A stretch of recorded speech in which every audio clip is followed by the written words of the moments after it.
तर Amey being ex cricketer from your chawl तर तुला जर मी एक एक्सपर्ट म्हणून संधी दिली चूज करण्यासाठी 5 प्लेयर्स आहेत इंडियाच्या हिस्ट्री मधले सगळ्यात ग्रेट, तुला त्या 5 पैकी एकाला कोणा तुझ्या टीम मध्ये घ्यायचं की हाच एक येऊ शकतो, तर तू कोणाला चूज करशील? सचिन, कोहली, द्रविड, धोनीचं नाव काढलेलं आहे मी आता ऑफ कॅमेरा याने धोनीचं नाव ठेवलेलं आहे या लिस्ट मध्ये. कुंबळे पण नंतर म्हटलं टेस्ट पण आहे ना, टेस्ट मध्ये कसं धोनीचं नाव टाकून. ठीक आहे. कुंबळे, जसप्रीत बुमराह.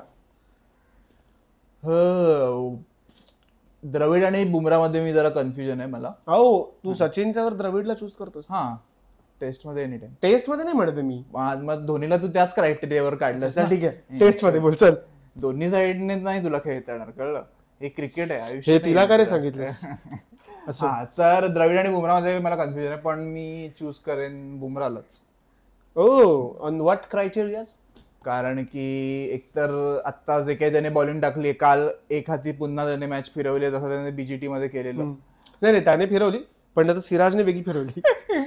सिराज, कृष्णा, शार्दुल ठाकूर भाई भलताच बरं. त्याने मनावरती घेतलं, हा कुठेही बॉल टाकून विकेट काढतो जे आपण म्हटलं होतं, त्याने मनावरती घेतलं. खरं. तर बुमराहला मी यासाठी चूज करेन की एकतर ते काल 5 घेतलाय आणि इन जनरल त्याचा जो इम्पॅक्ट आहे, त्याचा जो मॅग्निट्यूड आहे गेमवरचा, त्यामुळे मी त्याला चूज करेन. काल बुमराहने काही. आणि अजून एक आहे की इंडियामधून एक फास्ट बॉलर तरी असावा ज्याला बघून लोकांची गांड फाटली पाहिजे. माझी तर फाटते भाई, तू बुमराह म्हणतोस, माझी सिराजला बघून फाटते.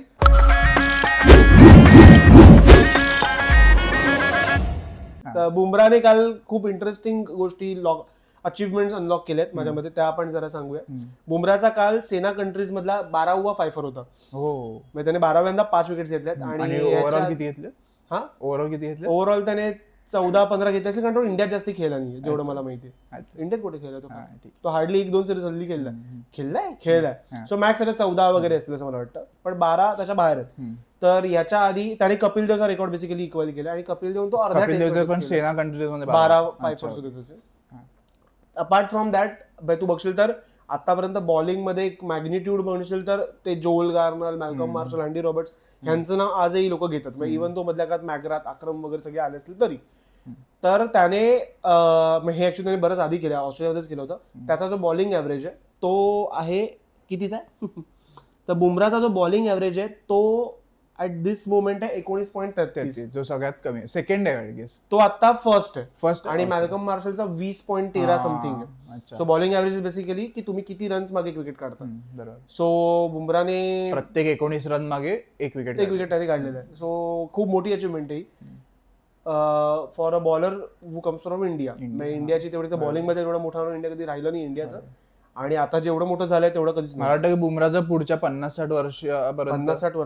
50-60 वर्षापर्यंत नाव घेतलं जाईल, तो रिटायर झाल्यानंतर सुद्धा. जसं की आपण ते वेस्ट इंडिजच्या फास्ट बॉलर्स घेतो, मार्शल, रॉबर्ट, एम्ब्रोज वगैरे जे काही आहेत, त्यांचं जसं घेतलं जातं तसं. आणि त्या लिस्ट मध्ये जी नाव आहेत हीच नाव आहेत. बुमराह आता सगळ्यात नंबर 1ला, मॅल्कम मार्शल आहे, जोल गार्नर आहे, आणि हा आपला एम्ब्रोज. सो एवढ्या लेजेंडरी लीग मध्ये जाऊन बुमराह बसलेला आहे आताच्या ह्या घडीला. सो अजून हे किती दिवस चालणार आहे की एकटा बुमराहच? पण आता तेच आहे पुन्हा की ह्या अख्ख्या सिरीज मध्ये 5 पैकी 3 मॅच बुमराह खेळणार आहे. सो त्याच्या 2 मॅच आपण हरणार आहोत. त्या कशा हरू, आणि दुसरी गोष्ट 3 कमी इज्जत वाचवून तर हे थोडं शोधायला हवं. आणि ह्या 3 पैकी आपण एक पण मॅच हरणं अफोर्ड नाही करू शकत, कारण बुमराह शिवाय इंडिया जिंकणं कठीण आहे. हे आधी नव्हतं. माझ्या 2021 ची बीजीटी झाली होती, इंडिया जाऊन जिंकली होती गॅबामध्ये. तोवर बुमराह तेवढा बॉलर इम्पॉर्टंट होता तो, पण तेवढा बुमराह पण चालत होते. तर बुमराह शिवाय आपण गॅबाची मॅच जिंकलोय, इफ यू रिमेंबर. सो आता जे अचानक झालं ते माहित नाही कोणामुळे झालं. बुमराहने खरंच भारी बॉलिंग केली, बाकी सगळे खूप ऍव्हरेज झालेत, किंवा बाकी सगळ्यांना बुमराहला खेळता येत नाही, काहीतरी रिझन आहे यापैकी. पण ते लवकरात लवकर फिगर आउट करायला हवं, कारण बुमराह शिवाय जर इंडिया नसेल चालत तर मग खूप कठीण आहे. कारण क्रिकेट शेवटी हा टीम गेम आहे. तुम्ही एकाच्या जीवावर वर्षभर मॅचेस जिंकू नाही. एक टुर्नामेंट मी एकाच्या जीवावरती नाही करू शकत. तुला सपोर्ट लागतो अख्या टीमचा, बॅटिंग असेल, एखादी मॅच तो घेऊन जाईल, पण तुम्हाला थ्रू आउट पूर्ण टीम ऍज अ पॅकच खेळावं लागणार आहे. आणि काल जशी प्रसिद्ध कृष्णाने माझ्या मते, मी त्याच्या फिगर्स बघितलेस, तू आजच्या T20च्या काळात म्हणशील तर 20 ओव्हर 128 रन्स बरी बॉलिंग. अच्छा हो, टेस्ट मॅच चालू. तर त्याने काल 3 विकेट्स काढल्या. तर काल इंटरेस्टिंगली प्रसिद्ध कृष्णाने एक शॉर्ट बॉलिंगचं टॅक्टिक युज केलं. आता ह्यामागे रिझन त्याला 30 बॉलिंग चांगली येते हे की खूप मोठा प्लॅन होता, मला काही कळत नाहीये ते. पण नाही, तो चांगली बॉलिंग टाकत होता. शॉर्ट पिच जेव्हा त्याने चालू केलं तेव्हा तो बरी बॉलिंग टाकत होता. पण त्याची लेंथच ती आहे, शॉर्ट ऑफ गुड लेंथ टाकतो ती, त्याची लेंथ हिट द डेक आहे तो पण, म्हणजे शमी सारखं वगैरे. पण शमीला सीम मुवमेंट खूप चांगली होती. आणि त्याला विकेट सुद्धा मिळाली तिथे. ब्रुकला 99 वर आउट केला. मला ना हे बघायला, मी असं फार हार्डली कधीतरी बघितलं की इंडियाच्या विरुद्ध कोणीतरी बॅट्समन 99 वर आउट झालाय. ऍक्च्युअली फार एकदम कमी, म्हणजे नर्वस नाईट्स मध्ये आपण सचिनला जास्त आउट होताना बघितलं. एक्झॅक्टली 99 ला आउट होताना खूप कमी वेळा बघितलं. पण जेव्हा की आपल्या बॅट्समनला आपण खूप वेळा बघितलं, सचिनला बघितलं, विराटला बघितलंय, आता पंतला बघतो आपण खूप वेळा. सो आपल्या बॉलिंग मध्ये ते केपेबिलिटी आहे का की ह्याला ठरवून आता 99 म्हणजे 99 वर आलं की एकदम फोर. पण मला वाटतं की ब्रूक आउट होण्यामागे ब्रूक ही वॉज, आता पुन्हा तेच बुमराचं जरी कौतुक केलं असलं तरी आज ब्रूकने 99 मारत, त्यामुळे बुमराचा हात आहे. हिस्ट्री सेज बुमराने ज्याला नो बॉल टाकून आउट केलंय त्याने खूप मोठी इनिंग खेळली. फखर जमान असेल की बुमरा असेल, बुमरा असेल, ब्रूक असेल. सो ब्रूक काल एज वरच खेळत होता माझ्या पुढे, तो हिटिंगच करत होता, त्याने खूप अग्रेसिव्ह शॉट्स केले. आता ते सिराजला एका ओव्हरला त्याने 2 की 3 फोर मारले लागोपाठ, नंतर सिराज त्याच्यावरच उखडला. का उखडला माहित नाही, आणि त्याने 4 मारलं, तू का उखडशील त्याच्यावर, राग आला असेल बिचाराला. पण मग विकेट घे ना नेक्स्ट ओव्हरला. नाही मग ते तर सोल्युशन झालं. तर ब्रूकने एक बुमराला ऑन द राईज एक शॉट मारलाय, म्हणजे प्रॉपर T20 क्रिकेटचा शॉट होता तो. त्याने फ्रंट लेग क्लिअर करून लॉंग ऑन दिशेने मारला, तो शॉट जाम भारी होता. पुढे येऊन कव्हर्स मध्ये पण एक 4 मारला बुमराला, तो पण खूप कमाल होता. ठीक आहे. सो तेच आहे, काल ब्रूक खूपच अग्रेसिव्ह खेळत होता आणि चांगला खेळत होता ब्रूक. आणि पण शेवटी 99 त्याची विकेट गेली. आपण थोडं फ्लो मध्ये जाऊया आज पण. तर मला वाटतं काही बडबडतं रॅन्डम. तर फ्लो, तर जेव्हा इंडियाने सुरू केली बॉलिंग, तर जो सगळ्यात मोठा खतरा वाटत होता आपल्याला, ओली पोप, तो आउट झाला. पुन्हा कृष्णाने त्याला आउट केला, मागे त्याने स्लिप विकेट किपर कॅच दिली. जसा तो गेला त्यानंतर एक इंटरेस्टिंग प्लेअर आला बॅटिंग करायला, बेन स्टोक्स. तर बेन स्टोक्स हे जे काय बॅसबॉलचा अख्खा त्याने किडा जो आणलाय, तो जो चावला इंग्लंडला, तर तो किडा त्याने स्वतःला चावू दिला नाही. तर ते काय माहिती, तो का असा खेळतो हे मला कळत नाही. म्हणजे मला हे कळतं की बेन स्टोक्स असा डिफेन्सिव्ह खेळतो, समोर त्याचा शोएब बशीर आहे किंवा खालची मार्कवूड वगैरे खेळतात, तो समोर बॅट्समन असताना पण खूप डिफेन्सिव्ह खेळतो असं मला वाटतं. ऍक्च्युली मला ते थोडं तसं वाटतं की तो सेट घ्यायला वेळ घेतो. सेट घ्यायला वेळ घेतो, प्लस त्याच्यावर थोडं ते कॅप्टनशिपचं पण प्रेशर आहे आता. तर त्यामुळे पण असेल की थोडं आपण सांभाळून खेळूया. पण हे आताच नाही, तो मी त्याला खूप काळ झाला ऑब्झर्व्ह करतो. मला आठवतं बॅसबॉलचं जेव्हा ते सगळं वलय सुरू झालं होतं, पण एक्झॅक्टली बॅसबॉलच्या आधीच तो कॅप्टन झालेला ना. सो त्याच्यानंतर नाही, त्याच्या कॅप्टन्सी तो सुरू झालं बॅसबॉलचं, त्याच्या आधी नव्हतं. ब्रँडन मॅकलम कोच आहे ना, दोघे. माझ्या तर मॅकलम कोच होता आय गेस रूट असताना, पण जेव्हापासून स्टोक्स आणि दोघांची जोडी आली तेव्हा बॅसबॉल सुरू झालं. ऍक्च्युअली ते सुरू झालं की पाकिस्तानचे जे रोड्स आहेत, जे ट्रॅक्स आहेत, ते कारणीभूत आहेत. कारण तेव्हा ब्रूक तिथून सुरू झाला होता. त्यांच्या टेस्टिंग मध्ये लिव्हिंगस्टन होता रे असं. तर आरसीबी त्याला खेळताना घाबरते. लिव्हिंगस्टन एक ट्रॉफी काय जिंकलेत, हा आरसीबीच क्रेडिबिलिटी विकतोय आम्हाला. तर हे सुरू झालं काय ते बॅसबॉल. मला जेवढं लक्षात ही जी ऍशेस झाली मागची, तर छाती ठोकली नाही का पॅट कमिन्सने, तर त्या सिरीजची जी पहिली मॅच होती ज्यात इंग्लंड असं वाटलं होतं की आता हरणार आहे, त्यात जे काय काउंटर अटॅक केला होता बेन स्टोक्सने, ती जर एक इनिंग सोडली तर मी बेन स्टोक्सला ऍज सच अटॅकिंग क्रिकेट तेवढं खेळताना बघितलेलं नाही. त्याचं ते की ये सबको खेले तो मैं अपना ऍव्हरेज मेंटेन करेल, त्याचं तसं चाललं. पण मला ते थोडं प्रेशरवाली सिच्युएशन. मग तेच आहे ना, तू जर सांगतोस काउंटर अटॅक हा तुझा मेन, रूट त्याच्यापेक्षा फास्ट खेळतो. रूट, पोप, जे की ऍक्च्युअली ट्रेडिशनल क्रिकेटर्स आहेत खूप जास्त. बरोबर. इव्हन ब्रूक पण तू नीट बघशील, ब्रूक ट्रेडिशनल प्लेअर आहे. काल किती 20च मारले वाटतं काल बेन स्टोक्सने 20 मारले आणि त्याने आमच्या आवडत्या बॉलरला विकेट दिलेली आहे. बॉल चांगला होता. काल इव्हन तू सिराजच्या बघशील तर सिराजने बॉलिंग चांगली केली आहे. आता त्याच्या ते लक मध्ये नाही की त्याला विकेट्स मिळत नाहीयेत, पण मला असं वाटतं जर तो 6 बॉल टाकतो ओव्हरमध्ये तर तो 4 वाईट टाकतो, 2 चांगले बॉल टाकतो. सो हा ऍव्हरेज जरा उलटा असला पाहिजे असं मला वाटतं त्याच्या साईड, ते रेशो होतो. सो आय थिंक त्याच्यासाठी सिराजने, आता मी एक नवीन बघितलंय, सिराजला सगळे विव रिचर्ड्स म्हणत होते, तो ज्या पद्धतीने स्टान्स घ्यायचा, तो जो एक कॉन्फिडन्स होता की च्युइंगम खाणं, थोडं माव्यासारखं वाटतं. पण त्याने विव रिचर्ड्सचा एक रेकॉर्ड पण तोडलाय नॉट आउट राहण्याचा. हा, म्हणजे 26 वेळा सिराज नॉट आउट राहिलाय आणि 26 की 23 वेळा असं काही सिराज, आणि रिचर्ड्स 15 वेळाच राहिला. So I guess Richards we have answer for you. तर सिराजने जो लुक केलाय तो रिचर्ड सारखा आहे. म्हणजे मी एक काल मीम बघितलेलं, त्यामध्ये एपी ढिल्लॉन आणि रिचर्ड्सला जर मुलगा झाला तर तो सिराज सारखा दिसेल. पण मग नको, रेसिस्ट कमेंट मला करायची नाही, जाऊ दे. तर तुझ्या चेहऱ्यावरून पण ते हे नाही होत का, बोल बोल बोल. तर हा बेन स्टोक्स जे तू म्हणतोस ते कॅप्टन्सी प्रेशर वगैरे, पण मला वाटतं की जर तू एका टीमसाठी तुझ्या पॉलिसी सेट करतोस so you be in the line असं माझं म्हणणं आहे. खरं. तर फायरिंग लाईन मध्ये तू उभा राहायला पाहिजे. हा तो नाही मग तो राहतो असं मला वाटतं. बरोबर. हा स्टोक्स काल 20 रन मारून आउट झाला. तो स्टोक्स गेला. त्यानंतर इंटरेस्टिंगली काल असं बघशील तर जेव्हा स्टोक्स गेला आणि पोप तो ऑलरेडी गेला होता, वाटलं होतं की India will curtail them under the lead of 100च्या आत, 100 लीड इंडियाकडे राहील ऍटलीस्ट असं वाटलं होतं. पण मग तेच झालं. इंग्लंडचा जो लोअर ऑर्डर आहे म्हणजे आपण एक 11 पासून माझ्या ते बघतोय जेव्हापासून ते टीम ब्रेस्नन, स्टुअर्ट ब्रॉड आणि आपला स्वॉन ब्रेस्नन आणि ब्रॉड तर प्रॉपर उभे राहून खेळ. तर तेच ना. आणि त्यानंतर तू बघशील तर आणि ब्रॉडने तर तेव्हा सेंचुरी मारली जेव्हा हे आसिफ आणि आमिर फिक्सिंग मध्ये फसले असं. तर तू तेव्हापासून बघशील तर इंग्लंडकडे खूप चांगलं कल्चर आलेलं आहे. कल्चर त्यांची जी टेल आहे ती खूप चांगली वॅक करते म्हणजे ते लोक चांगले इनिंग खेळतात. इंडियाच्या अगेन्स्ट बघितलं प्रत्येक टीमची टेल वॅक करते. ऑस्ट्रेलिया असो, इंग्लंड असो, साऊथ आफ्रिका, पाकिस्तानची नाही करत कारण आपण खेळत नाही. आम्ही वेगळा सोल्युशन टेल काय. हा तर इंग्लंडची जी टेल आहे ती कन्सिस्टंटली परफॉर्म करते मला वाटतं एस्पेशली इंग्लंडमध्ये. आता तू क्रिस वोक्स बघशील तर क्रिस वोक्सच्या नावावरती खूप चांगले रन्स आहेत. तर एका मॅचला इंडिया समोर लॉर्ड्स मध्ये सेंचुरी पण त्याला घेतलाय बॉलिंगसाठी. तो बॉलिंग चांगली नाही टाकत. हा पण तो जो काय तो माझ्या ते हरफन मॉला प्लेअर आहे त्यांचा असं मला वाटतं. तो बॅटिंग चांगली करतो पण तो बराच काळ टिकून आहे त्याच्या इंग्लंडमध्ये. खूप वेळ टिकून आहे. माहिती तो ऑलमोस्ट ब्रॉड नंतरचा आहे, बराच नंतरचा आहे. पण त्याचं कॉन्ट्रीब्युशन पण डिसेंट राहिलेलं आहे. सो तेच आहे की मला वाटतं की वोक्स आणि ब्रूक म्हण किंवा मग नंतर वोक्स आणि कार्स म्हण यांनी छोट्या छोट्या पार्टनरशिप इंग्लंडला टार्गेटच्या जवळ आणलं. त्यांनी ती लीड कमी केली इंडियाची आणि कार्सने पण 22-23 रन्स मारले आणि मारून खेळले ते लोक. सो ते झालं आणि मग त्यांनी आय गेस 5 ते 6 रनची लीड घेतली. आता अजून होतं जॅमी स्मिथ. आपण 5 ते 6 इंडियाला 5 ते 6ची लीड मिळाली. जॅमी स्मिथ जो होता त्याने काल खूप चांगले शॉट्स केले. तो पण अटॅक करत होता पण त्याने एक पुल शॉट मारला ज्याला तो आउट झाला. त्याच्या आधी त्याने एक पुल शॉट मारला तो 6 गेला होता. बरोबर. सो मला वाटलं की Jamie Smith is the future. मला खूप चांगली मस्त स्ट्रोक मेकर चांगला आहे तो.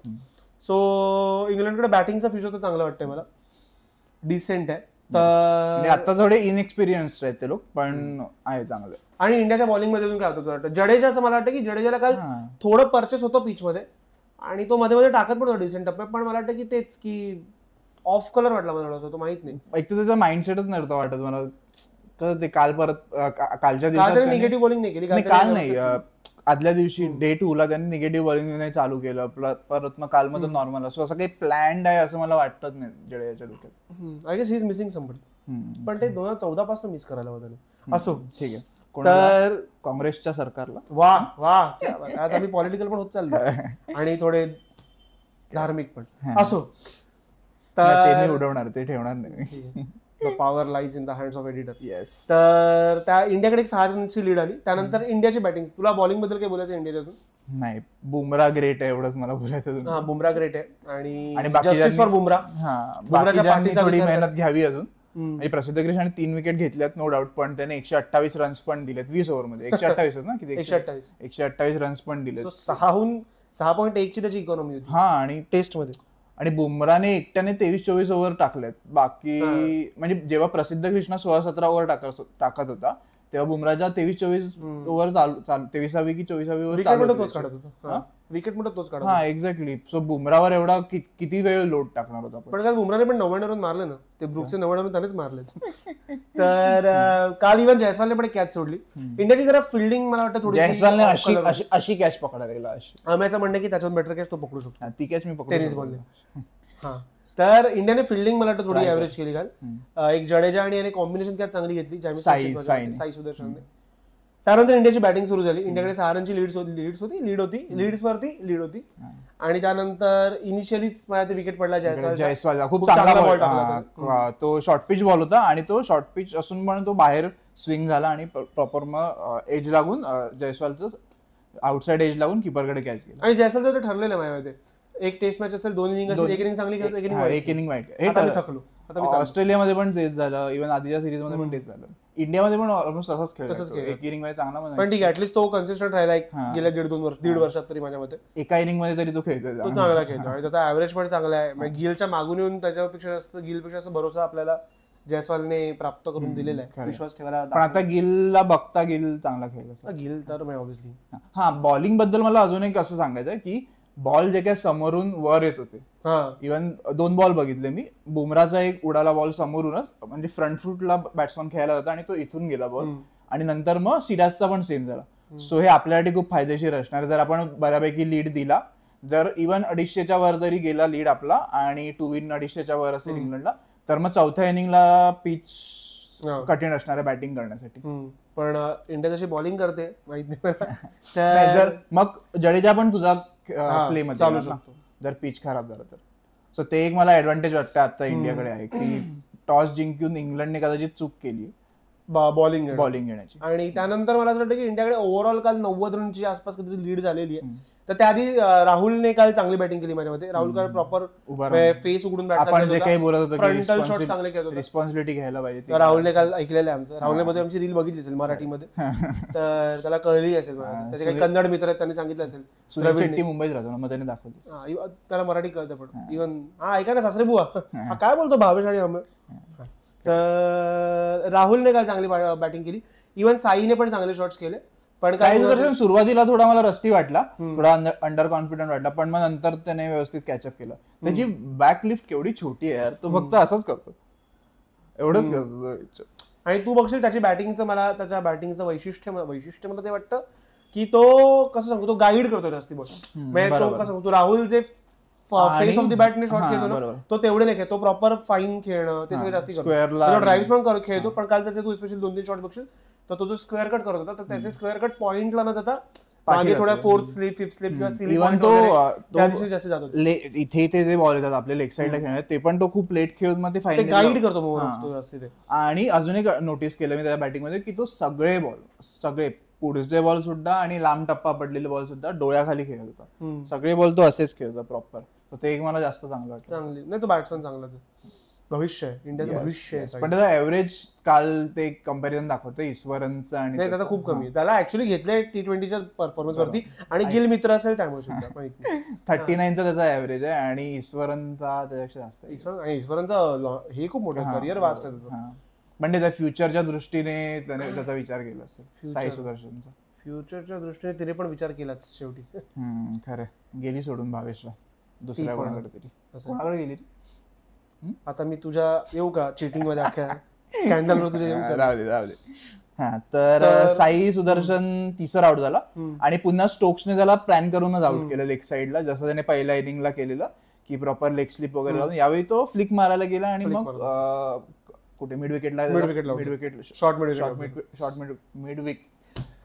मिड विकेटला त्याचा कॅच गेला. तुझ्या जिबेची विकेट पडली. तर त्यानंतर गिल उतरला, फार बॉल काही खेळला नाही. वरुण राजा आलेला आहे वरनं खाली, आणि मॅच काल दिवस संपलेला आहे. सो बेन स्टोक्स काही एवढा खुश नव्हता की अरे आत्ताच तर पाऊस आला, संपवताय कुठे. त्याने तुझं ते मनावरती घेतलं की क्रिकेट शुड इव्हॉल्व, पावसात खेळता आलं पाहिजे. खरं. सो अजून काय आहे कालच्या दिवसाबद्दल? आजच काही नाही. पुढे काय आठवलं मॅच मध्ये काय आजच्या दिवशी काय होईल पुढे? आय गेस ही लीड तुला वाटतं इंडिया कुठपर्यंत घेऊन जाईल का कुठपर्यंत घेऊन जायला हवी? क्लिअर मध्ये 250च्या वर लीड असायला हवी एनी हाव, तरच तुम्ही चौथ्या 5व्या दिवशी जाऊन डिफेंड करू शकता त्या पिचवर.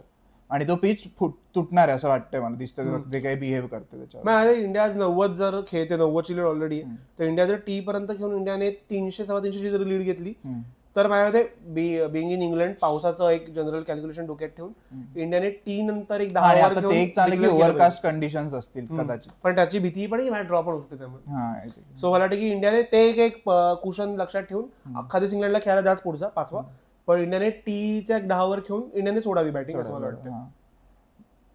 आणि बाकी काय अजून मला तेच जस्टिस फॉर बुमरा सोबत त्याला सपोर्ट करा सगळ्यांनी, किंवा मग त्याला काहीतरी ऑप्शन शोधा पाहिजे त्याच्यावर की त्याचा स्टॅमिना कसा वाढेल, अजून त्याला अजून कसे खांदा मारता येईल. ह्याची जबाबदारी कमेंट्री बॉक्स मध्ये मी बोल मला त्याच्या घरापर्यंत जायचं.